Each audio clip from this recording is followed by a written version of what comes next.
నమస్తే భక్తి ప్రేక్షకులకి స్వాగతం. అయితే 2025 కొత్త సంవత్సరం మనం అందరం కూడా కొత్త సంవత్సరంలోకి అడుగు పెడుతున్నాం. ఎన్నో అద్భుతమైన పనులు మనం అనుకునేవన్నీ మన మనస్సంకల్పం తీరాలి అని ప్రతి ఒక్కళ్ళకి కోరిక ఉంటుంది. సో అదే విధంగా అవ్వాలి అని కూడా కోరుకుంటున్నాము. అయితే ఈ 2025లో ద్వాదశ రాశుల వాళ్ళకి ఎలా ఉండబోతోంది అసలు అనేది కనుక్కుందాం. మనది 2025 ఉగాది నుంచి మనం మన రాశులు చెక్ చేసుకుంటూ ఉంటాం. కానీ ఇప్పుడు కొంచెం త్వరగా ఇంగ్లీష్ క్యాలెండర్ ప్రకారం కూడా అందరు చూసుకుంటూ ఉన్నారు కాబట్టి అందరికి తగినట్టుగా ఎలా ఉండబోతుంది అనేది మనతో డిస్కస్ చేయడానికి ప్రస్తుతం మనతో పాటు మన స్టూడియోలో ఆస్ట్రాలజర్ అనుపమ గారు ఉన్నారు. వారితో మాట్లాడి ద్వాదశ రాశుల వివరాలు తెలుసుకుందాం.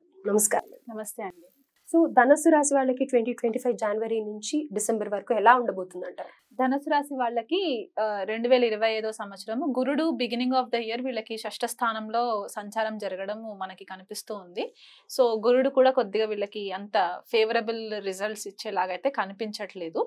అది కాకుండా వీళ్ళకి తృతీయంలో శని సంచారం, అంటే వీళ్ళకి ఏలాంటి శని ప్రభావంలో లేరు, కాకపోతే తృతీయంలో శని సంచారము అండ్ చతుర్థంలో రాహు సంచారము, దశమంలో కేతు సంచారము. ఇది ఇండివిజువల్ గా ధనుసు రాశి వాళ్ళకి మే 2025 వరకు ఉండే గ్రహ గోచారం అన్నమాట. సో ఏ రకంగా చూసుకున్నా శని యొక్క బలం తప్ప ఈ మిగతా 3 గ్రహాల బలం అంతగా లేదు, వీళ్ళకి యోగించట్లేదు. గృహ వాతావరణంలో అనవసరమైన చికాకులు, షష్టంలో గురుడు కూడా అంత ఫేవరబుల్ గా ఉండకుండా శత్రుత్వాలు, అనుకోని శత్రుత్వాలు పెరిగిపోవడము, చతుర్థంలో రాహు సంచారము తల్లికి సంబంధించి కొద్దిగా ఆరోగ్యం పట్ల ఇబ్బందులు రావడం అండ్ గృహ వాతావరణంలో కూడా కొద్దిపాటిగా చికాకులు రావడం, అంటే అయోమయమైన పరిస్థితుల్లో వీళ్ళు కొద్దిపాటిగా ఉండే పరిస్థితులు అయితే కనిపిస్తున్నాయి. స్థిరాస్తులకు సంబంధించి కూడా కొద్దిపాటిగా డిస్టర్బెన్సెస్ ఉన్నాయి. అంటే వీళ్ళు ఏదైతే ప్రాపర్టీస్ కొనుక్కున్నాం అనుకున్నారో అది ఏదో ఒక ప్రాబ్లం చేత వీళ్ళకి అది ఎంజాయ్ చేసే ఒక పరిస్థితి అయితే గోచరించట్లేదు అనమాట.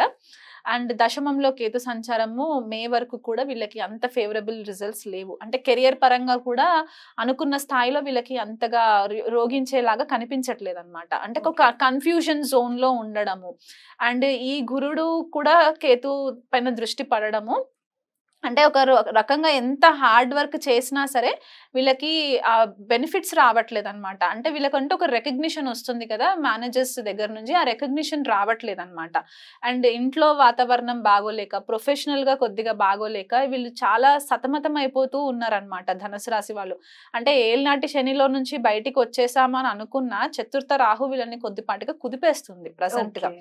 సో ఇది వీళ్ళకి కంటిన్యూయేషన్ మే వరకు ఉంటుంది. మే 14వ తారీఖున ఎప్పుడైతే గురువు మారుతారో సప్తమ స్థానంలోకి వచ్చినప్పుడు ఏమవుతుందంటే లగ్నం పైన దృష్టి పడుతుంది కాబట్టి వీళ్ళకి ఇది వరకు భార్యాభర్తల మధ్యలో ఏవైతే చిన్న చిన్న ఇబ్బందులు ఉండుంటాయో అవన్నీ కూడా కొద్దిపాటిగా ఫేవరబుల్ గా అయ్యే సిచ్యువేషన్స్ కనిపిస్తూ ఉన్నాయి అన్నమాట ఈ గురు బలం పెరగడం వల్ల.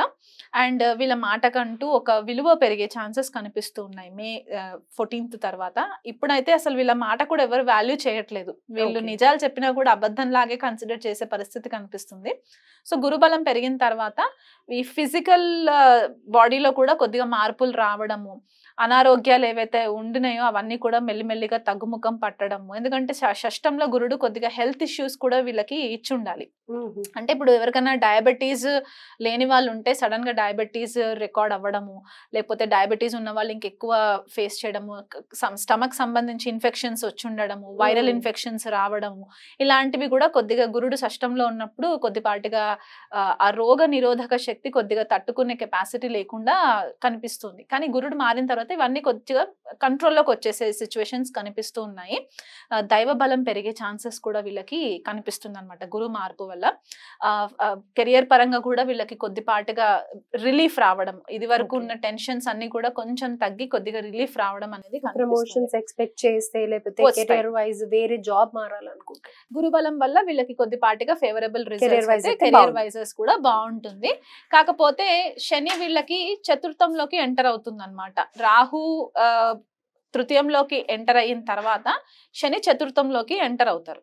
సో అప్పుడు తన యొక్క సప్తమ దృష్టి దశమ స్థానం పైన ఉంటుంది కాబట్టి ప్రమోషన్స్ రావాలంటే వీళ్ళకంటూ ఒక అర్హత రావాలి కాబట్టి వీళ్ళకి ఎక్కువ రెస్పాన్సిబిలిటీస్ ఇచ్చే పరిస్థితులు కూడా కనిపిస్తున్నాయి. సో ఆ రెస్పాన్సిబిలిటీస్ ని బర్డెన్ లాగా ఫీల్ అవ్వకుండా ఒక డిసిప్లిన్ ఓరియంటెడ్ గా ఒక స్ట్రాటజీ ప్రకారంగా వాళ్ళు ప్లాన్ చేసుకొని వెళ్తే వీళ్ళు ఖచ్చితంగా వీళ్ళకి అనుకున్న ప్రమోషన్స్ కూడా వీళ్ళకి వచ్చే ఛాన్సెస్ గోచరిస్తున్నాయి. బై ఎండ్ ఆఫ్ ద 2025 వీళ్ళకి ప్రమోషన్స్ వచ్చే ఛాన్సెస్ అయితే కనిపిస్తున్నాయి. బిజినెస్ పరంగా ఎవరైనా ఉంటే గనక ఇది వరకు లాభాలు లేకుండా ఒక బిజినెస్ కొద్దిగా డల్ గా నడుస్తుంది అనుకున్న వాళ్ళకి కూడా గురు మార్పు సప్తమ స్థానంలోకి వచ్చేసరికి కొత్త కొలాబరేషన్స్ రావడము, లేకపోతే ఉన్న బిజినెస్ ని ఇంకా బెటర్ గా ఎక్స్పాండ్ చేయడము, లేకపోతే బిజినెస్ లో ఏదైనా చీటింగ్ జరిగినా కూడా ఆ పర్టిక్యులర్ ఫైనాన్షియల్ క్రైసిస్ ని వీళ్ళు హ్యాండిల్ చేసుకునే ఒక కొత్త తెలివితేటలతోటి కూడా వీళ్ళు హ్యాండిల్ చేసుకునే పరిస్థితులు అయితే కనిపిస్తున్నాయి. అండ్ తృతీయంలో రాహు సంచారం జరుగుతుంది కాబట్టి ఒక రకమైన మొండి ధైర్యం వచ్చేస్తుంది వీళ్ళకి. అండ్ భాగ్యంలో కేతు సంచారం జరుగుతూ ఉంటుంది మే తర్వాత. సో ఇక్కడ గురువుల యొక్క బ్లెస్సింగ్స్ రావడము, పితృదేవతల యొక్క బ్లెస్సింగ్స్ వీళ్ళకి హెల్ప్ అవ్వడము, మంచి గురువులు తారసపడము, దాని త్రూగా వీళ్ళు వాళ్ళ సొంత ఎఫర్ట్స్ పెట్టి out of box new ideas తోటి కూడా వీళ్ళు బిజినెస్ ఏదైనా స్టార్ట్ చేయడానికి కూడా మంచి ఫేవరబుల్ రిజల్ట్స్ ఉంటాయి. కాకపోతే వీళ్ళకి చతుర్థంలో జరిగే శని సంచారం కొద్దిగా ఫేవరబుల్ గా ఉండదు కాబట్టి ఆ కోణంలో కొంచెం డిస్టర్బెన్సెస్ ఉంటాయే తప్ప రాహు గురు కేతు కూడా 3 గ్రహాలు కూడా వీళ్ళకి కొద్దిపాటిగా బెనిఫిక్ రిజల్ట్స్ ఇస్తున్నాయి కాబట్టి. అండ్ ఈ గ్రహాలు అంటే మనకి శని యొక్క దృష్టి గురువు యొక్క దృష్టి కూడా ధనుసు రాశి పైన పడుతుంది కాబట్టి డబుల్ ట్రాన్సిట్ అంటారనమాట. సో వీళ్ళకి కొద్దిగా ఈ 2025 ఇయర్ కొంచెం ట్రాన్స్ఫర్మేటివ్, అంటే మనకి ద్వాదశ రాశుల్లో కంపేర్ చేసుకుంటే వీళ్ళకి ఒక ఫ్యూచర్ ఫ్రూట్స్ బాగుండాలి అంటే ఇప్పుడు వీళ్ళకి కొద్దిపాటిగా ట్రాన్స్ఫర్మేటివ్ గానే ఉంటుంది, ఖచ్చితంగా పాజిటివ్ ఉంటుంది వీళ్ళకి. అయితే మీరు చెప్పినట్టుగా హాఫ్ ఆఫ్ ద ఇయర్ కొంచెం ట్రబుల్ ఫేస్ చేసినప్పటికీ తర్వాత రిలీఫ్ అనేది ఉంటుంది అని అంటారు. మరి వీళ్ళు ఫాలో అవ్వాల్సిన రెమెడీ ఏంటి?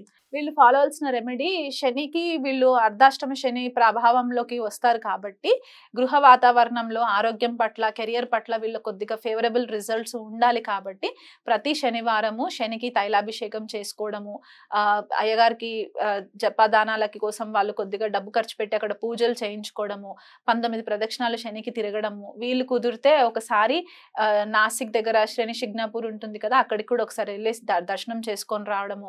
ధనుసు రాశి కాశీ తోటి కనెక్ట్ చేస్తాం కాబట్టి ఆర్థికంగా ఫేవరబుల్ గా ఉన్న వాళ్ళు కాశీ యాత్ర చేసుకున్నా కూడా వీళ్ళకి చాలా ఫేవరబుల్ రిజల్ట్స్ వస్తాయి. ఎందుకంటే భాగ్యంలో కేతు సంచారం కాబట్టి మనకి కాశీ చాలా రిలీజియస్ ప్లేస్, ధార్మికమైన స్థలం అని చెప్తూ ఉంటాం కాబట్టి అక్కడికి వెళ్ళొచ్చిన తర్వాత కూడా వీళ్ళకి మంచి ఫేవరబుల్ రిజల్ట్స్ కనిపించాయి. ఎప్పటి వరకు వెళ్ళాలి అని అంటారు?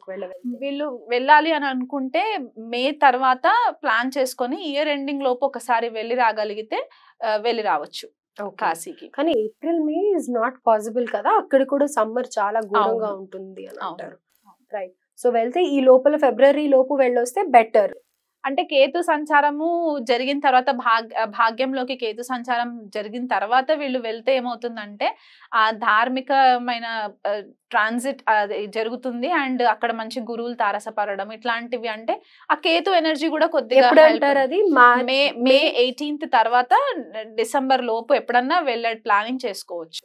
సో ప్లాన్ చేసుకునే వాళ్ళు మ్యామ్ చెప్పినట్టుగా ఇలా ప్లాన్ చేసుకుంటే మీ జాతకంలో ఉండే గ్రహాన్ని బట్టి అది ఫలితం అనేది ఉండే స్థితిని కూడా మైండ్ లో పెట్టుకొని చెప్పుకుంటే సరిపోతుంది. రైట్. థ్యాంక్ యూ అండి.